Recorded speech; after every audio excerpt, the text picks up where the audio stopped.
आपको जल्दी से बता देते हैं कि कैसे दो धड़ों में ये जो युद्ध के हालात बने हैं, इससे दो धड़ों में दुनिया बंटती नजर आ रही है।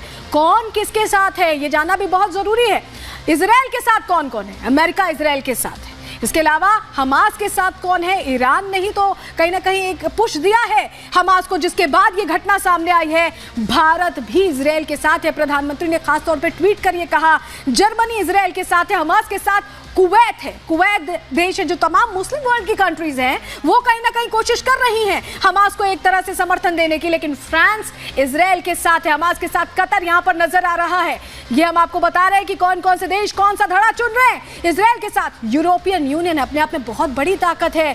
तुर्की है, हमास के साथ है। मुस्लिम वर्ल्ड की कंट्रीज कहीं ना कहीं हमास का समर्थन कर रही हैं, और पाकिस्तान हमेशा ही आतंक को सपोर्ट करता रहा है, यहां भी वही कर रहा है, हमास के साथ है। लेकिन कनाडा ने यह साफ कर दिया है कि वो इजराइल के साथ है। ब्रिटेन, वो तमाम ताकतवर देश अगर हम कहें, मुस्लिम कंट्रीज को अगर छोड़ दें, तमाम जो है यहाँ पर खाड़ी देशों की कंट्रीज हैं, यमन हमास के साथ है, लेकिन यहाँ पर जापान भी इजराइल के साथ खड़ा नजर आ रहा है। लेबनान के जो आतंकी संगठन हिजबुल्लाह, उसने पहले ही हमले तेज कर दिया। ऐसे में साफ समझ में आ रहा है कि हमास के साथ है, लेकिन इटली भी इजराइल के साथ। पूरा यूरोपियन यूनियन कहें, जर्मनी, फ्रांस, इटली, ये तमाम जो देश है ये इजराइल के साथ खड़े नजर आ रहे हैं। पोलैंड भी इजराइल के साथ खड़ा है। जो तमाम ताकतवर देश है, महाशक्तियां हैं, डेवलप्ड कंट्रीज हैं, वो पूरी तरह से इजराइल का समर्थन कर रहे हैं। और यही वजह है कि अब ये हमास के लिए बहुत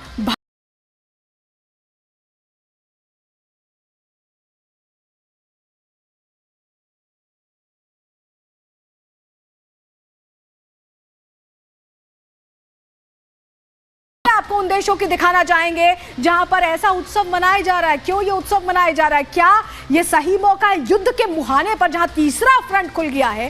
क्या ये कंट्रीज इसकी निंदा नहीं कर रही हैं बल्कि उत्सव मना रही हैं? क्या इसके पीछे की वजह, ये भी आपको आगे अंदर की खबर में समझाएंगे। लेकिन चलिए पहले तस्वीर आपको दिखा देते हैं। सबसे पहले ईरान की तस्वीर आप देखेंगे, क्योंकि ईरान कहीं ना कहीं पूरा इस हमले के पीछे रहा है, हमास का साथ देने की कोशिश करता रहा है।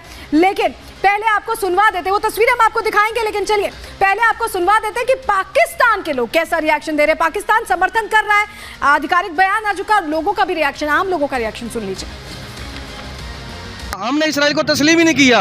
अच्छा। हम इसीलिए तस्लीम नहीं करते कि इसराइल मुसलमानों पे जुल्म कर रहा है, ठीक है ना। ये जुल्म को रोकना चाहिए। जब तुम मुसलमान ही मुसलमानों पे जुल्म करोगे तो फिर जाहिर बात है मुसलमानों ने भी मुसलमानों के अलावा उठाना है। किसने उठाना है? और इसराइल अभी देखो, सऊदीया, ये दूसरे तीसरे मुल्क इसराइल के साथ बैठ के बातचीत कर रहे हैं, उसको तस्लीम भी कर ले, जबकि ये नहीं होनी चाहिए। सबसे पहले उनको इसराइल से बात करनी चाहिए, यार ये जो आप इस फलस्तीन पे जुल्म कर रहे हो, इस जुल्म को बंद करो, फिर आप हमसे बैठ के बात करो। और चलिए अब आपको हमने बताया था कि कैसे अलग अलग देशों में जश्न मनाए जा रहे हैं। ईरान की सबसे पहले बात करना बहुत जरूरी है। जो तस्वीर आप देख रहे हैं, हमास का समर्थन ईरान ने किया है, और यही वजह है कि जो पूरे हथियार मुहैया कराए हैं, अंदर खाने से जानकारी मिल रही है कि ईरान की तरफ से ही दिए गए हैं। और यहाँ पर जश्न की तस्वीरें आप देखिए, ये जश्न मन रहा है। लंदन की भी आपको तस्वीरें दिखा रहे। ब्रिटेन ने साफ कर दिया है कि वो इजराइल के साथ खड़ा है, लेकिन लंदन में जो फिलिस्तीनी रहते हैं, फिलिस्तीनी, उन्होंने यहाँ पर जश्न मनाए हैं। और लेबनान की तस्वीरें, जो कि इस हमले में शामिल हो गया, हिजबुल्लाह के जो आतंकी संगठन है वो भी हमला कर रहा है, वो भी यहाँ पर जश्न मनाते नजर आ रहे हैं। ये तस्वीरें बता रही हैं कि कैसे इस मौके को भी लोग बुनाने से नहीं चूक रहे हैं। तो ये वो तस्वीरें हमने आपको दिखाई, और अब आपको हम वो जानकारी देते हैं जो आपके लिए बहुत जरूरी है जानना। इजराइल झुकने नहीं वाला है। इजराइल ने मैसेज क्लियर किया है और इसको लेकर तैयारी भी पुख्ता है। क्यों हम कह रहे हैं, जरा देखिए, ये आपको जो हम ग्राफिक्स दिखा रहे हैं, इसके जरिए आप देखेंगे तो आप बेहतर तरीके से समझ पाएंगे, क्योंकि इजराइल तमाम जो मुस्लिम देश हैं उनसे घिरा हुआ है। यहूदियों का ये देश है, और यहाँ पर ही ये जो रणनीति अपनाने की कोशिश की गई थी, हम आपको बताएं, सीरिया, लेबनान, जॉर्डन, गाजा पट्टी से तो हमले ही हो रहे हैं, लेबनान से तो हमले ही हो रहे हैं, वेस्ट बैंक को भी निशाना बनाने की बात है। इजिप्ट भी अब अपने तेवर बदलता नजर आ रहा है। पहले नम था, कुछ बोल नहीं रहा था, लेकिन इजिप्ट के भी तेवर बदल रहे हैं। सऊदी अरब देश भी कहीं ना कहीं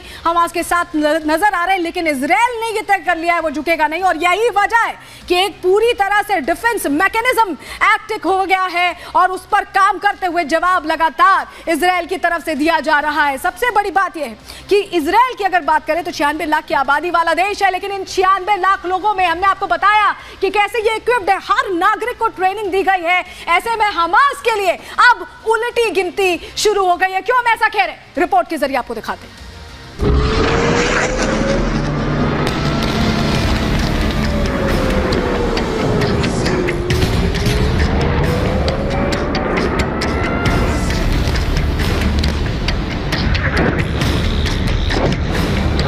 ये इंतकाम है इजराइल का,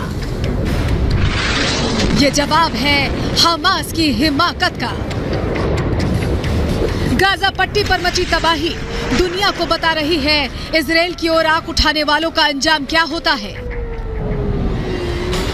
गरजते फाइटर जेट और बरसते बम दुश्मनों को दहला रहे हैं।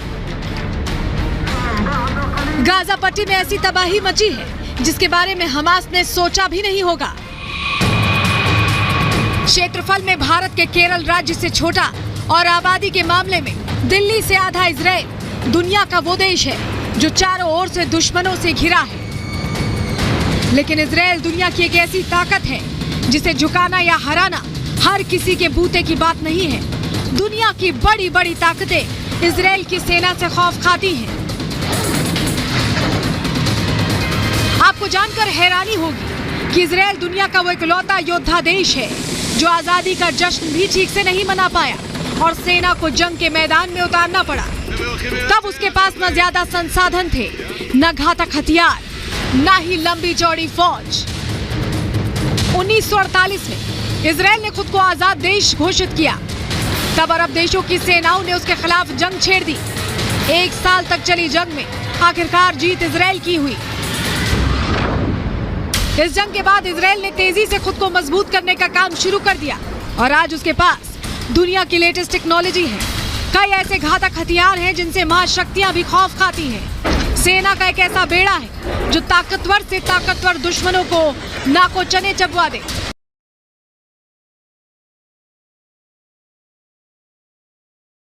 होने वाले कई हमलों को नाकाम करता आ रहा है। महाघातक फाइटर जेट का मजबूत बेड़ा है जो किसी भी दुश्मन के ठिकाने को पल भर में तबाह कर सकता है। परमाणु हथियारों का बड़ा जखीरा है जो दुनिया में महातबाही लाने के लिए काफी है। चारों ओर से दुश्मनों से घिरे इजराइल को कई मोर्चों पर जंग लड़नी पड़ी और हर जंग में उसने दुश्मन को अपनी ताकत और उसकी हैसियत का एहसास कराया है। इस बार भी इजराइल हमास और हिजबुल्लाह से अकेले भिड़ रहा है और दुनिया को साफ साफ कह दिया है कि ये इंतकाम हमास के खात्मे से पूरा होगा। बता दिया है कि हमास के दिन अब खत्म हो चुके हैं। अपने हथियारों के दम पर वो हमास के फाइनल चैप्टर की स्क्रिप्ट लिखकर ही रहेगा। Bureau report, Republic Bharat. तो अभी हमने आपको बताया कैसे मुस्लिम देशों से घिरा हुआ है और हमारे साथ रोबिंदर सचदेव साहब जुड़ गए हैं, अंतर्राष्ट्रीय मामलों के जानकार। उनसे और बेहतर तरीके से समझेंगे सर, मुस्लिम देशों से घिरा हुआ है, कितना मुश्किल है इजराइल के लिए इन चैलेंजेस को पार करते हुए इस युद्ध को जीतना और कितना वक्त लगेगा?